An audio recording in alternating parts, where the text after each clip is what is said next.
Welcome back. Parents saying the organization that helps set regulations for thousands of products, including baby items, is at odds with safety because industry insiders have too much influence. Factfinder investigator Lee Zurich explains how one company has a founder at the helm of orchestrating standards, but is also threatening to sue federal safety regulators over recent warnings.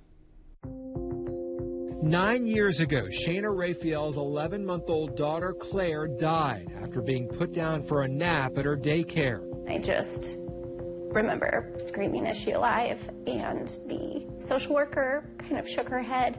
The provider put her in an adult bed rather than a firm bed intended for a baby. When she laid down on her side and her head rolled over, it created this air pocket in the mattress. And so Claire was rebreathing the same air in over and over again, and it became poisonous with her, and she never woke up.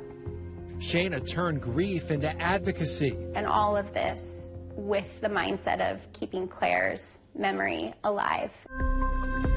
In her prevention effort, she got involved with ASTM International. It's an organization that helps set voluntary standards for all kinds of products we use every day.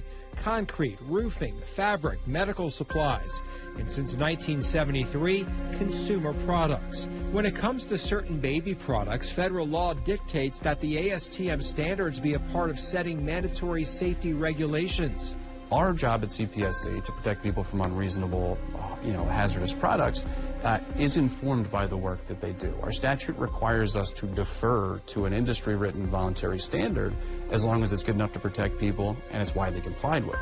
If that happens, we defer to it. We can't make our own rule. And so that's a lot of power in that process. Right now, Shayna is on a committee for wearable infant blankets, which is working on design and safety standards for things like swaddles. But recently there is controversy over one type of swaddle, those that are weighted. The idea is that putting some weight in a swaddle helps mimic a parent's hand or a hug and helps soothe the baby. But in practice, the American Academy of Pediatrics says they're unsafe. Reports from parents in a coroner made on the CPSC's website and our analysis of the agency's incident data show at least 8 records of babies who died wearing weighted sleep products. The AAP, the CPSC, the NIH, they've all been very clear that weighted infant products are not safe. As the wearable infant blankets ASTM committee continues weighing possible dangers, there is now a question of financial gain and who's in charge. A co-chair of the committee, Tara Williams, is also the founder of a weighted swaddle company, Dreamland Baby, a Shark Tank success story. I think that if you would directly benefit financially from a certain type of product coming through, that there should be some reflection on, hey, is it ethical? While co-chairing the committee, Williams' company made tens of millions of dollars selling those products. It's been a contentious process. It is crucial to highlight that our standards should be rooted in scientific and technical merit, free from the influence of special interests. Unfortunately, this is not the case within our subcommittee and task groups. I think that ASTM or the commission should do an investigation to see what's there and to act accordingly once we figure that out. In recent months, the CPSC added weighted sleep sacks to its safe sleep guidelines, urging parents not to use them. Seems like new baby products come on the market every day. In April, CPSC Commissioner Richard Trumka issued a warning and called on major retailers to stop selling them. Many did. And when pediatricians speak, I pay attention. But just recently, the co-chair of the ASTM and founder of Dreamland said she plans to sue the CPSC and Commissioner Trumka, saying that product warning was disparaging and caused tremendous financial losses.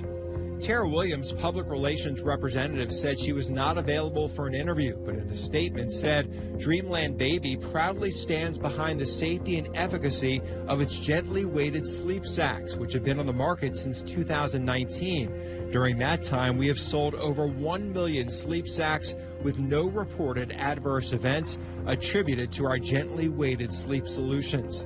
There are 3 consumer reports on the CPSC's website that name Dreamland as a product involved in an incident, including a death made public just weeks ago.